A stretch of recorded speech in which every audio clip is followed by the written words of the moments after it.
Okay, so we've made it into Objective 2, and the first lesson is going to be about DNS. We'll go over the MX or Mail Exchanger record, the SPF record or Sender Protection Framework record, and the CNAME record for AutoDiscover. In addition, we'll go over the Exchange Federation text records, which are used for domain proofs. So the MX record is used to decide where to send email. In this example, we have a user who was in the sender.com domain, and they want to send me an email at adreyer@pfslab.com. So they write the email and they click send, and it makes its way to the internal mail server, and in this case that's mail.sender.com, and now that email server needs to figure out where to forward this message so that I receive it. So the first thing it does is to check to see if it's sent email to that domain recently, and it might already know the host name and IP address of the receiving mail server for pfslab.com. If it doesn't have it in its memory or cache, then it sends an MX lookup request to the pre-configured DNS server. Now this might be an internal DNS server or an external DNS server. The DNS server likewise may have a copy of that MX record in its cache from another recent request, or perhaps it doesn't. If not, it will forward the request to another DNS server, and so on, until the request reaches a DNS server that is aware of the MX record.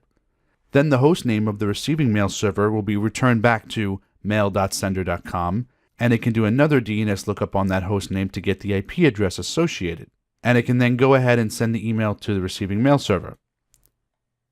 When we configure an MX record, we configure it for the entire domain, so no host name is necessary, although sometimes an @ sign is used to signify no host name. In the case of Office 365, Microsoft has a number of servers that it uses to receive mail.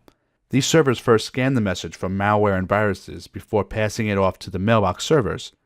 So these servers are running the Exchange Online Protection Services, and thus are part of the mail.protection.outlook.com domain. When we sign up for an Office 365 tenant with an Exchange Online subscription, Microsoft designates a host name for us named after our tenant. We can then create an MX record for our domain that points to that host name. Now if someone tries to send mail to our custom domain, an MX record lookup will be returned with the host name that was provided by Office 365, and that's where mail will be directed to. So we talked about the @ sign and how it means no host name. We also have a priority that we can set.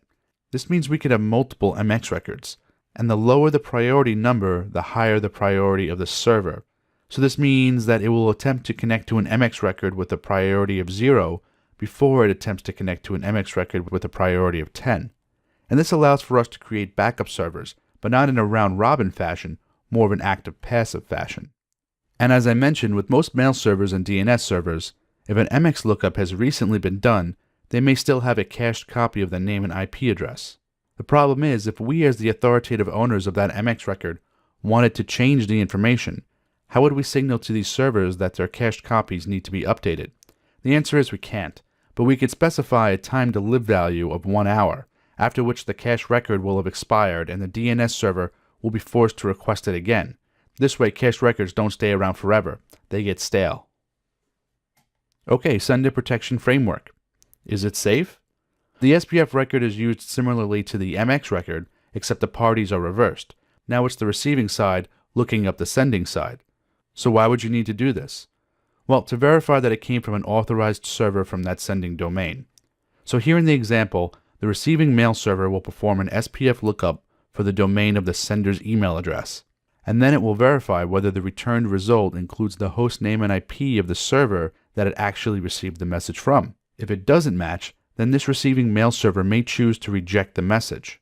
This prevents against spoofed email addresses. Anybody can connect to a mail server and pretend they're sending on behalf of a domain, but they can't spoof the public IP address that they're sending from, or at least not under normal circumstances.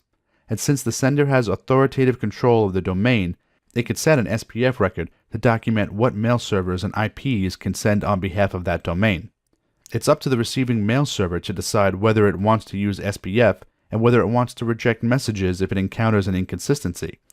So the pfslab.mail.pfslab.com server and my network will perform an SPF lookup for the sender.com domain, and the DNS server will either have it in its cache or it'll go out and get it, and that return record will show that mail.sender.com is a valid mail server. And since that is where the mail originated from, my receiving mail server will allow the message to reach my mailbox. Since mail sent from tenant users in Office 365 will come from Microsoft's Exchange Online servers, they will give us the SPF record data to add to our domain. Like the MX record, this isn't for specific host names, it's for the entire domain, so once again we use the @ symbol. The syntax of the SPF record is specific, but we'll wait until we get to the SharePoint lesson to go over that, since there's nothing else really in the SharePoint lesson to go over. So we'll do a deep dive at that point. And there's no priority for TXT records, but we still have the default 1 hour TTL or time to live. So I will mention that if your DNS provider offers an SPF type record, do not use it. It has to be a TXT record or it won't work. SPF was a record type that was proposed in a previous version of DNS, but it never made it into the official standard. So even if you can create an SPF type record, many servers will just ignore it and only pay attention to the TXT record. Okay, auto-discover. Now, most likely you're familiar with MX records and you may have some familiarity with SPF records, but auto-discover is something that many people only have a passing knowledge of. So I thought I'd go a little deeper here, at least to provide something new in this lesson. So what you probably do know is that auto-discover is a technology that allows your email clients, in most cases this would be Outlook, to configure themselves automatically through your user account settings. It sets itself up with the correct mail server, mail settings, URLs for mail services, and user display names. Well, how does it do this? The client is pre-configured to look for a specific XML file where all the configuration information is stored. This file is called autodiscover.xml, and it's located in the autodiscover virtual directory that's hosted by IIS on the Exchange server. When an email client first launches, if it doesn't have an email account already configured, it will attempt to locate an autodiscover XML file, and there's a specific order in which it looks for this file. I've listed a few of the most relevant locations here. The first location is retrieved from an SCP lookup in Active Directory.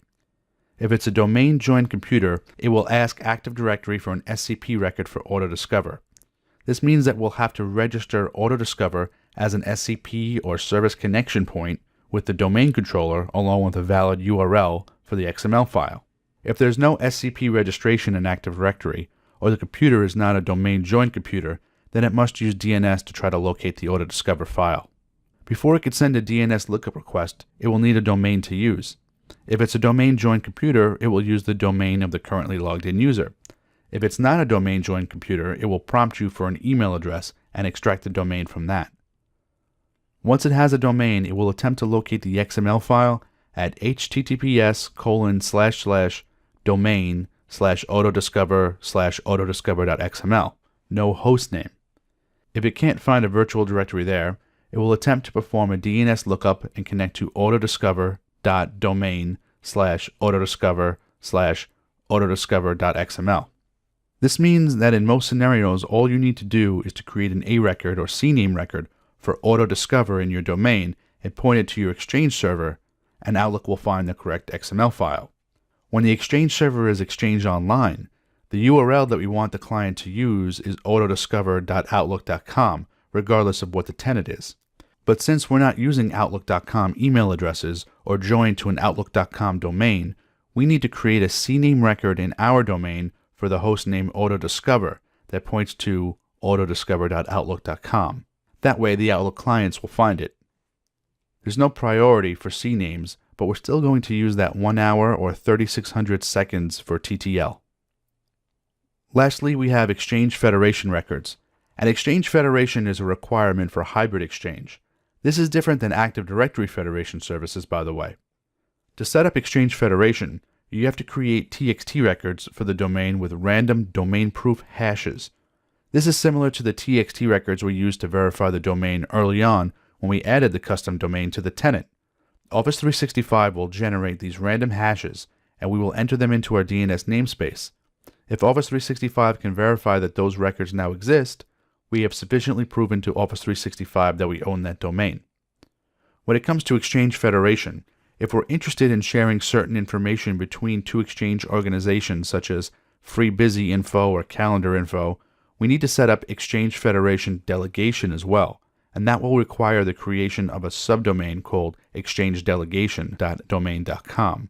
The Exchange delegation name as the subdomain is not fixed, but it's the recommended name. This means we'll have to create a random domain proof hash for both the domain and the subdomain as well. Remember that TXT records are for domains, not for particular hosts. We won't get too heavy into the mechanics of Exchange Federation in this course, but just know that you need to create 2 TXT records to prove ownership, one for the root domain and one for the Exchange delegation subdomain that's created. Next up is Skype for Business DNS records.